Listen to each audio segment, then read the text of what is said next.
You teach your children to be polite to the neighbors.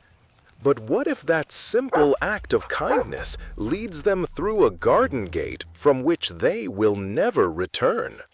Stay with me, because the only witness to a little boy's disappearance was his teddy bear, and his silent story will change how you see the quiet house next door.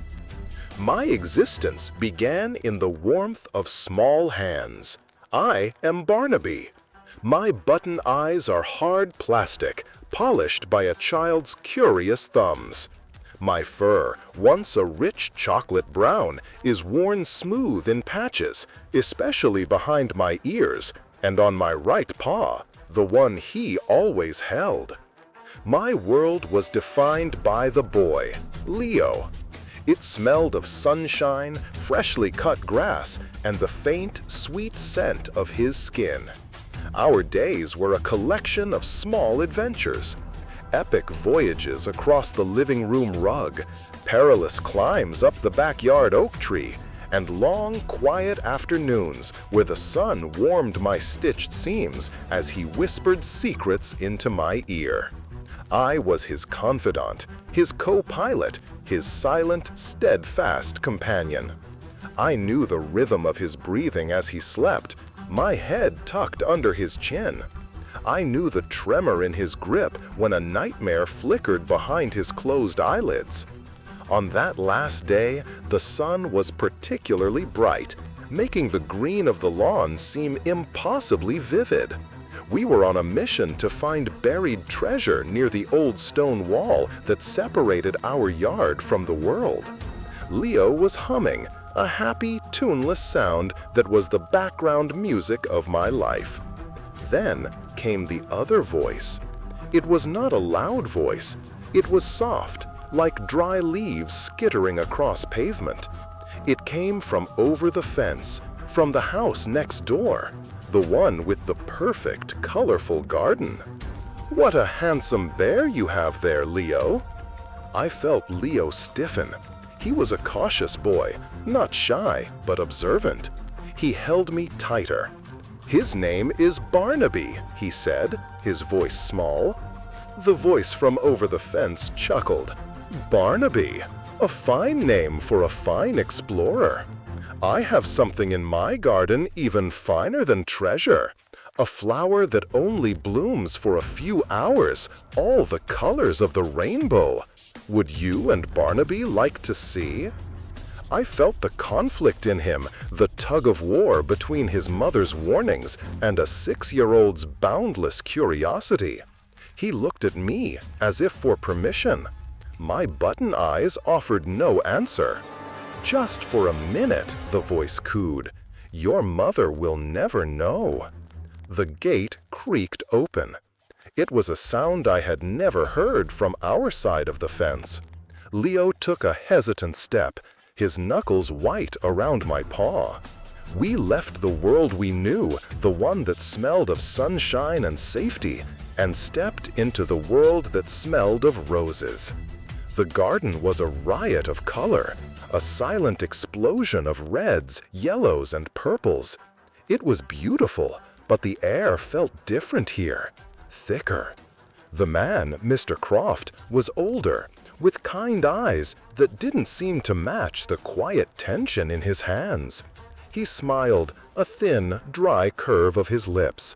"See, isn't it lovely?" he asked, pointing to a flower that was indeed magnificent.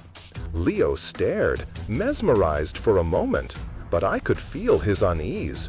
He didn't let go of my paw. The back door of the house was open. Inside, it was dark and cool. "I have lemonade," Mr. Croft said, his voice still a gentle murmur. "A treat for brave explorers." Leo shook his head. "I have to go home."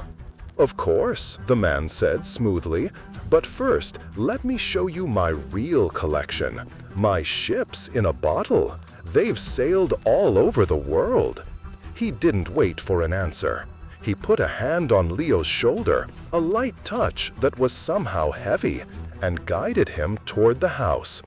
The threshold was a line between two worlds. As we crossed it, the scent of roses was replaced by the smell of dust, old paper, and something else, something metallic and faintly sour. The door clicked shut behind us, and the sound was unnaturally loud in the sudden stillness. The house was tidy, but it felt breathless, as if no windows had been opened for a very long time.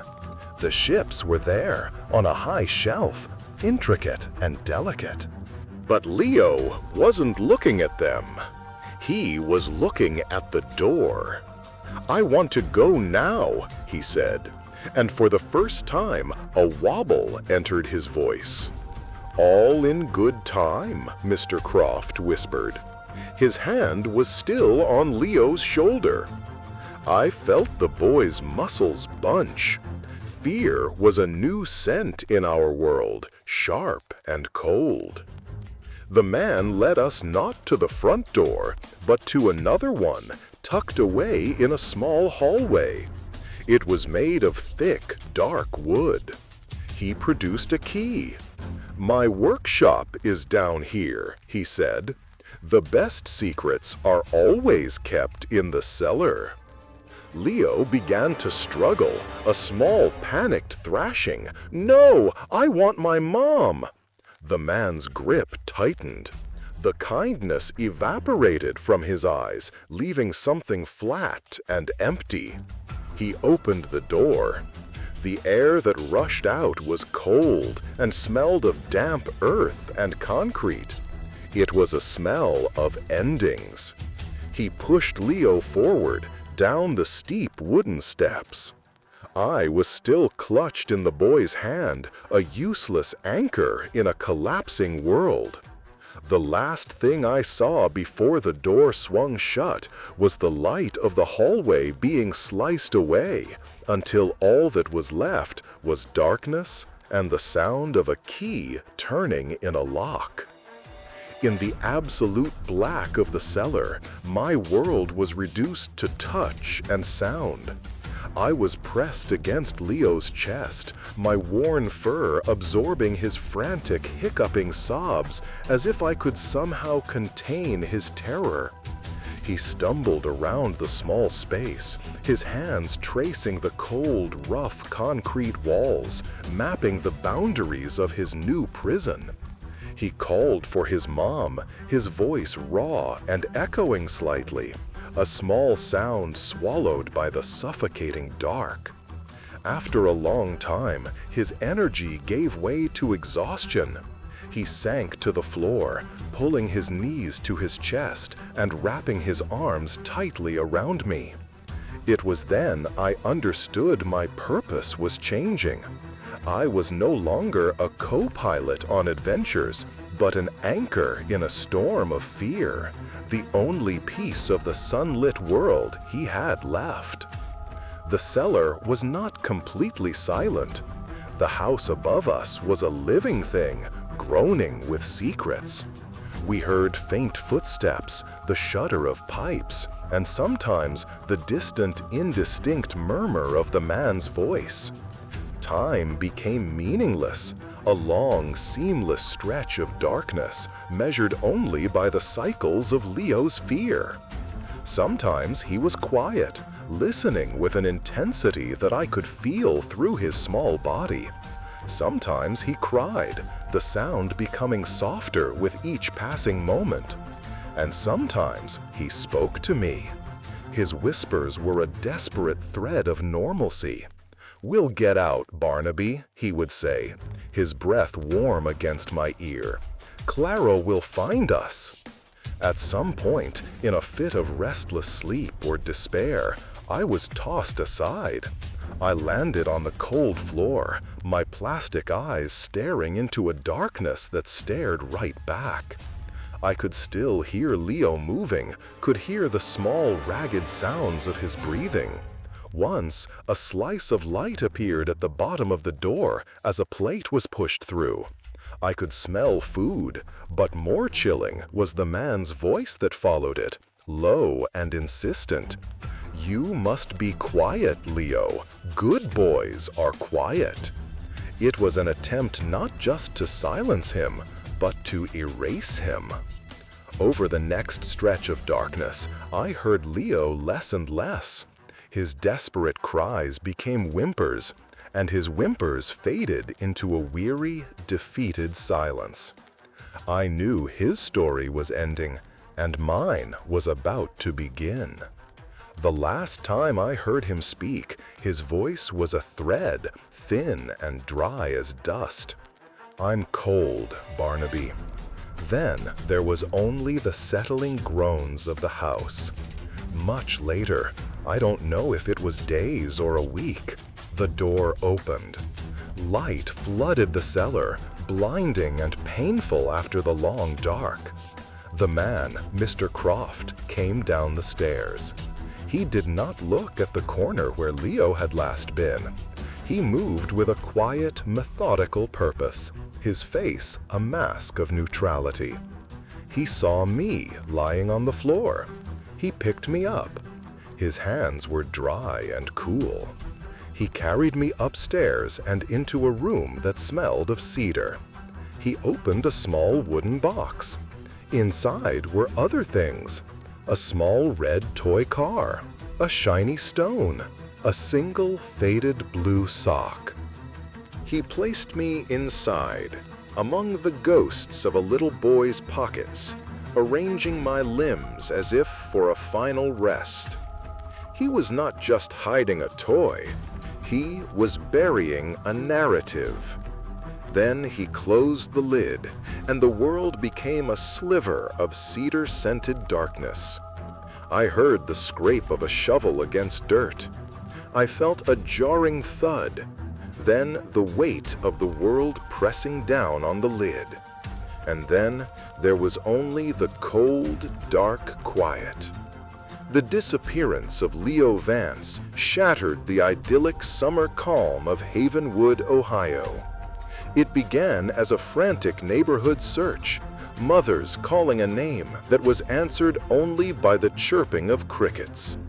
It escalated into a full-scale police operation, with patrol cars lining the quiet suburban streets, and a helicopter thumping overhead, its searchlight cutting futile patterns in the growing dark. Leo's parents, Mark and Susan Vance, became hollowed-out versions of themselves, their faces etched with a sleepless, primal agony.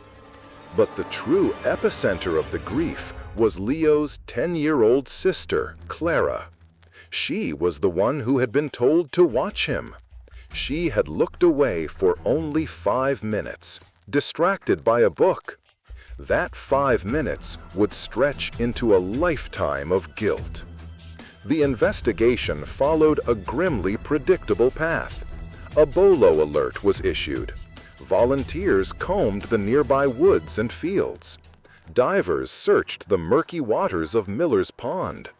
The police questioned registered offenders, disgruntled neighbors, and distant relatives. Every lead dissolved into nothing. No ransom note, no credible sighting, no sign of a struggle. It was a non-familiar abduction of the cruelest kind, one without a single thread to pull. Leo Vance vanished from the face of the earth. Mr. Arthur Croft, the quiet, reclusive neighbor, was interviewed twice. He was polite, seemingly heartbroken for the family. He told detectives he had been tending his prized roses in the front garden all afternoon and had seen nothing unusual. He passed a polygraph test. With no evidence to suggest otherwise, he was dismissed as a sympathetic bystander. As weeks turned into months, the search wound down. The media attention faded. The yellow ribbons tied around the oak trees grew frayed and gray.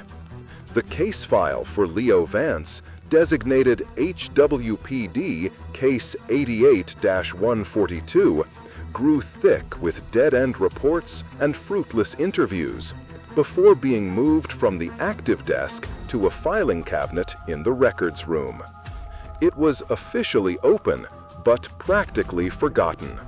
The silence that began that summer evening became the most haunting sound Havenwood had ever known. For the Vance family, it was a living thing, a presence at the dinner table, a ghost in an empty bedroom. The not knowing was a unique form of torture, a wound that could never scar over. The town tried to heal, but the vanishing left a permanent crack in its sense of security. The name Leo Vance became a cautionary tale, a whisper that made parents hold their children's hands a little tighter. The case faded into local lore, another tragic mystery swallowed by the quiet suburb. Every answer was like a knife made of fog. You could feel the edge, but not see it. And for 22 years, that fog would settle over Havenwood, thick and suffocating, refusing to lift. While the world moved on, Clara Vance remained anchored to that sunny afternoon. The guilt was a stone she carried, shaping her posture, her choices, her entire existence. In her childhood bedroom, which she once shared with Leo, became a private command center. On a large corkboard, she pinned a map of the neighborhood, photos of Leo, and notes from news clippings. She didn't want someone to accept her pain. She wanted her brother back. The drive to find answers became the central organizing principle of her life. In high school, while her friends were at football games, Clara was at the library, reading about investigative techniques and unsolved cases. She graduated at the top of her class and, to no one's surprise, enrolled in the police academy. She excelled, driven by a focus that unnerved some of her instructors. It wasn't ambition. It was a mission. Hope for Clara was not a passive emotion. It was an active, relentless pursuit. Her father, broken by the loss, had passed away from a heart attack 5 years after Leo vanished. Her mother had moved to a different state, unable to bear the constant reminders. But Clara stayed. She bought her childhood home, preserving Leo's room as a shrine of quiet hope and painful memory. She joined the Havenwood Police Department, the same department that had failed to find her brother. Some saw it as morbid, but for Clara, it was a vow. She worked patrol, then moved to property crimes, and finally, after years of relentless effort, made detective. Detective Clara Vance. The title felt both foreign and inevitable. Every year, on the anniversary of Leo's disappearance, she would formally request his cold case file. She would sit in the quiet of the records room, the fluorescent lights humming overhead, and read through every report, every witness statement, every dead end. She knew the case by heart, every line, every name. She'd carried that small, strange guilt like a splinter beneath her skin for 2 decades. She was no longer a 10-year-old girl, but a seasoned detective. And she was still waiting, still watching, for the single thread that could unravel the silence. She refused to let her brother become just another forgotten statistic. She would make sure his name was never forgotten. The system may fail, but individual conscience and love will not. Justice is not found. It is made through tireless, often thankless effort. My world was dirt, a close, damp, and eternal darkness. The scent of cedar from my wooden prison slowly gave way to the musty, sweet smell of decay as moisture seeped through the joins. Time ceased to be a line and became a single, unchanging moment of being buried. I had no sun, no seasons. I only had the faint whispers of the world above, translated through the soil. I could feel the deep, rumbling vibrations of trucks on the distant road. I could feel the gentle, rhythmic patter of a long spring rain soaking the ground above me, making my prison colder, damper. In the summer, I could feel the deep, searching thirst of the roots. They were the only living things that visited me. Tiny, hair-like tendrils would probe the outside of my box, tasting the wood, searching for purchase. One, more persistent than the rest, found a tiny crack where the lid had warped. Over an immeasurable period, it worked its way inside. It was a strange, slow-motion intrusion. It brushed against the faded blue sock, slid over the cold, hard shell of the toy car, and eventually found me. It wrapped itself gently around my leg, a dry, fibrous embrace. It was the first touch I had felt in an eternity. It was a reminder that a world of life and growth existed just inches above my tomb. I was a secret the earth had been told to keep. I held the last moments of a little boy's life within my stitched seams. The fear, the confusion, the final cold silence. I was an archive of sorrow, waiting. Years passed like single heartbeats. The world above changed. I could feel new vibrations, heavier and more sustained than before. The man, Mr. Croft, was gone. The house above had new sounds, new rhythms. Children's laughter sometimes reached me as a faint, high-pitched tremor in the soil, a ghostly echo of the life I once knew. My wooden box grew softer, its fibers yielding to the relentless pressure of the damp earth. The root that had found me grew thicker, stronger, anchoring me to this place. I was becoming part of the geology of this small patch of land, a fossil of a forgotten tragedy. I waited. Years passed like single heartbeats. The world above changed. I could feel new vibrations, heavier and more sustained than before. The man, Mr. Croft, was gone. The house above had new sounds, new rhythms. Children's laughter sometimes reached me as a faint, high-pitched tremor in the soil, a ghostly echo of the life I once knew. My wooden box grew softer, its fibers yielding to the relentless pressure of the damp earth. The root that had found me grew thicker, stronger, anchoring me to this place. I was becoming part of the geology of this small patch of land, a fossil of a forgotten tragedy. I waited. That is all I could do. I held my silence and waited for the earth to be ready to give back what it had taken. The truth has a way of rising to the surface, even after years buried in the ground. The change was not gradual. It was a violent, earth-shattering intrusion. My long, silent meditation was obliterated by a deafening roar that vibrated through every fiber of my being. The ground shuddered, a terrifying, sustained earthquake that was closer and more powerful than anything I had ever felt. The root that had been my only companion for so long was torn away with a sickening snap. Then came the screech of metal on rock, a sound that ripped through the soil and through me. My world, the small, decaying box, was lifted, tilted, and then shattered. Light. It was not the gentle, warm sun of my memory. It was a harsh, white, painful glare. Dirt and splinters of wood rained down on me. I was tumbling, exposed. I came to rest on a mound of dark, upturned earth. For the first time in over 20 years, my plastic eyes saw the sky. It was a pale, washed-out blue, vast and terrifying. The roar of the machine, a monstrous yellow beast with a giant metal claw, subsided. There was a shout, then footsteps.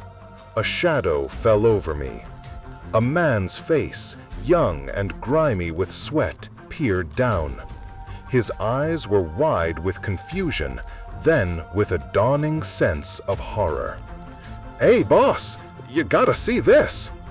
Another man appeared, older, with a weary face. He knelt beside me. His calloused fingers gently brushed the dirt from my face. He picked me up. His touch was hesitant, respectful. He saw the other objects scattered in the dirt, the toy car, the sock. He understood. This was not just trash. This was a grave of sorts. This was an accidental breakthrough, the kind that rips a hole in the fabric of a quiet Tuesday morning. "Call it in," the older man said, his voice low and grim. Tell them we found something old."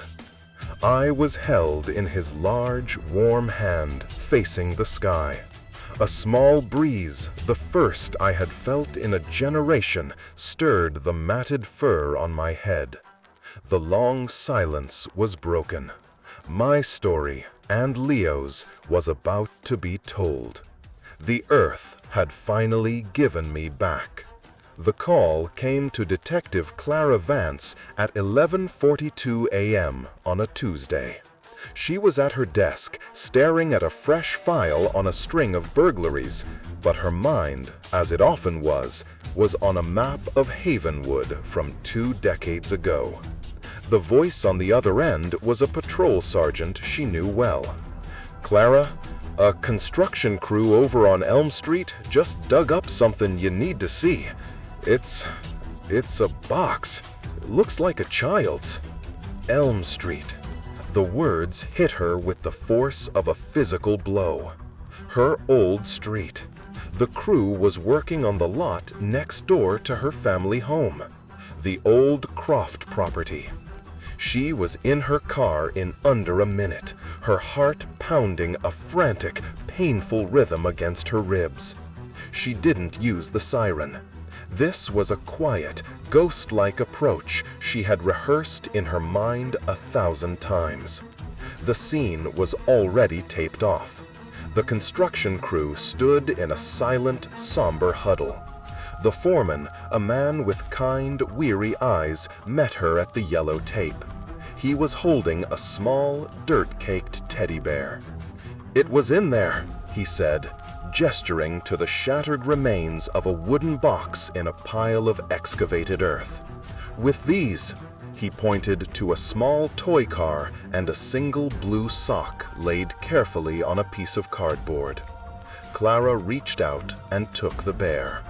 Her hand was steady, a feat of immense professional control. She recognized me instantly.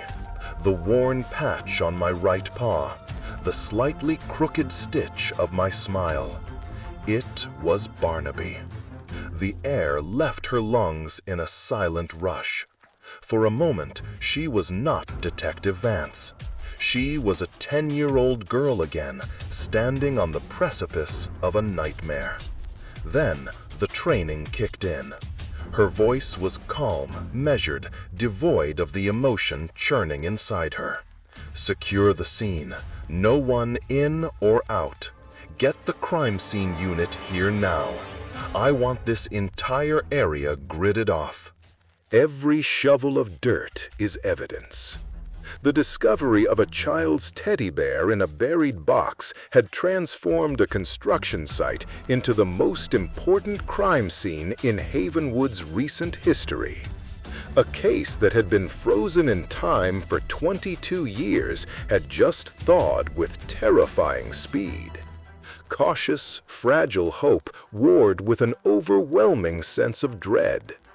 Clara knew, with a certainty that chilled her to the bone, that she was standing at the beginning of the end of her life's mission. This small, forgotten object was the totem of memory, the one thing that could connect the past to the present and finally make the silence speak. The BCI Forensic Lab in London, Ohio became my new world. I was no longer Barnaby, the companion. I was Exhibit A. I was photographed from every angle, measured, and placed in a sterile evidence bag. Detective Vance had insisted on driving me there herself, a silent 2-hour journey where I lay on the passenger seat, a relic from her stolen past. Under the cold, bright lights of the lab, a team of specialists began the painstaking work of coaxing secrets from my silence. Every fiber of my being was a potential witness. A forensic botanist meticulously analyzed the soil particles embedded in my fur and seams. The report came back 3 days later, and its findings were a thunderclap. The soil contained trace elements, a unique combination of peat moss, bone meal, and a specific fungicide that perfectly matched samples taken from the flower beds on the old Croft property. It was a gardening signature as unique as a fingerprint.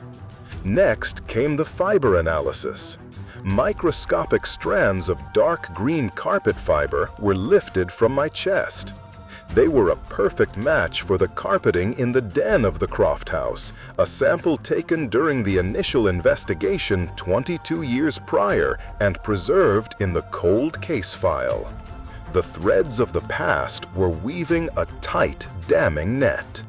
The most delicate procedure was the search for DNA. Using advanced vacuuming techniques and adhesive lifts, technicians painstakingly collected microscopic cellular debris. They were searching for touch DNA, the ghostly residue of skin cells left by anyone who had handled me. They found multiple profiles. One, faint and degraded, was a familial match to Clara Vance. It was Leo. Another, stronger and more prevalent, belonged to an unknown male. A sample of Arthur Croft's DNA was not on file. He had died 10 years ago, long before such collection was standard for a person of interest. But the circumstantial evidence was becoming a mountain. The bear, buried with Leo's sock and toy car, was found on Croft's property line. The soil on the bear came from Croft's garden. The fibers on the bear came from Croft's house. Clara had enough. She sat at her desk, staring at the forensic reports. Every fact was like a knife made of fog. She could feel the edge, but couldn't yet see the blade. It was time to go back to the garden. This time, she wasn't just looking for clues. She was looking for her brother. Returning to the old Croft property with a search warrant was a surreal experience for Clara. She stood in the yard where she had once played, looking at the house that had been a simple, unremarkable part of her childhood landscape. Now, it loomed like a mausoleum. The current owners, a young family who knew the property's tragic connection to the Vance family, were somber and cooperative.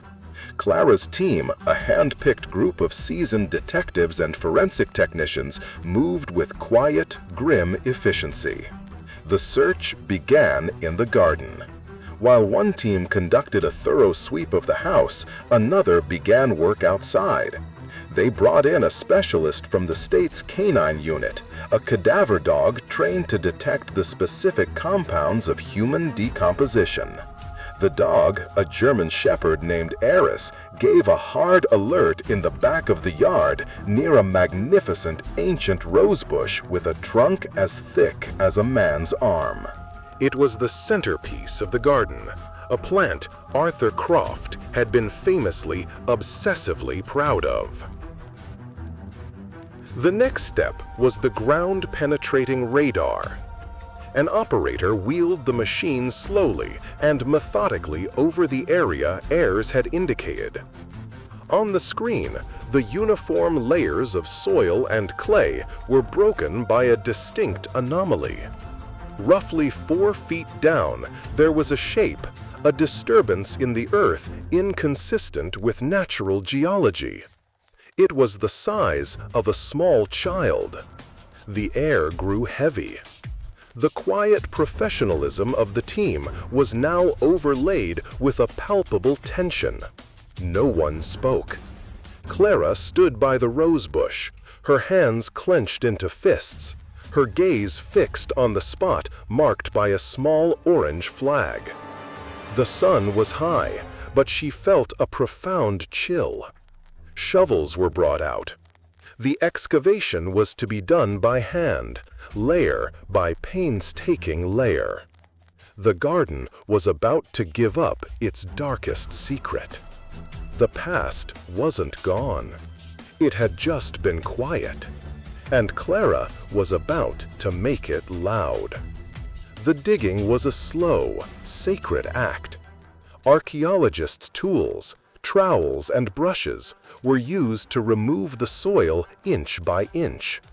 The thick, gnarled roots of the rosebush seemed to cling to the earth, a desperate, woody embrace of what lay beneath. After 2 hours, a technician's brush cleared away a patch of dirt to reveal a piece of faded blue fabric. Denim. The work slowed even further. The silence was absolute, broken only by the scrape of metal on soil and the sharp intakes of breath. They unearthed the remains of a small child, laid to rest in a shallow, unmarked grave. With the remains, they found a small, tarnished silver zipper pull, shaped like a rocket ship. Clara recognized it instantly. It was from Leo's favorite jacket, the one he was wearing on the day he vanished. She turned away, her composure finally cracking. A wave of nausea and a grief so profound it was physical washed over her. 22 years of uncertainty had just ended in the most horrific way imaginable. But the search was not over. While the forensics team documented the grave, Clara led another team into the house, to the basement. The space was musty and cold, exactly as it had appeared in the original case file photos. But Clara felt a new sense of wrongness. Tapping along the concrete walls, she noticed a section that sounded different, hollow. A sledgehammer was brought in. After 3 powerful blows, the concrete block wall crumbled, revealing not solid earth, but a dark space beyond. They had found it. A room within a room. A hidden lair. It was small, no more than 6 feet by 6 feet, and soundproofed with thick cork-like tiles. A single bare bulb hung from the ceiling. In the corner was a small worn mattress, and a single ominous metal ring bolted to the floor. This was no workshop. It was a cage.